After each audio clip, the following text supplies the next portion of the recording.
يضل به كثيرا ويهدي به كثيرا۔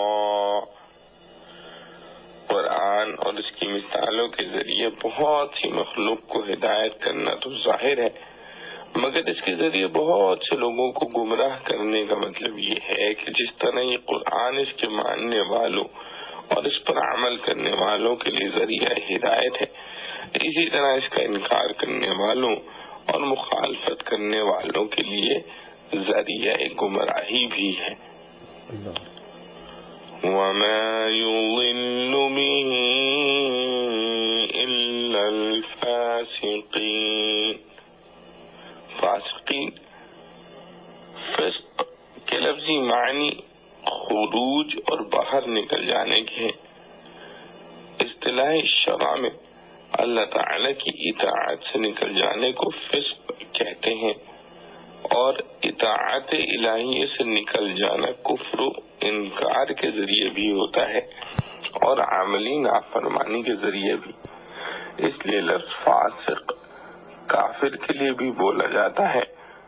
قرآن کریم میں بیشتر لفظ فاسقین کافروں ہی کے لیے استعمال ہوا ہے، اور مومن گناہگار کو بھی فاسق کہا جاتا ہے۔ فقہا کی اصطلاح میں عموماً لفظ فاسق اس معنی کے لیے استعمال ہوا ہے۔ ان کی اصطلاح میں فاسق کو کافر کے بالمقابل اس کی قسیم قرار دیا گیا ہے۔ جو شخص کبیرہ گناہ کا ارتکاب کرے اور پھر اس سے توبہ بھی نہ کرے یا صغیرہ گناہ پر اصرار کرے، اس کی عادت بنا لے، وہ فقہا کی اصطلاح میں فاسق کہلاتا ہے۔ اور جو شخص یہ فسق کے کام اور گناہ اعلانیہ جرات کے ساتھ کرتا پھر اس کو فاجر کہا جاتا ہے۔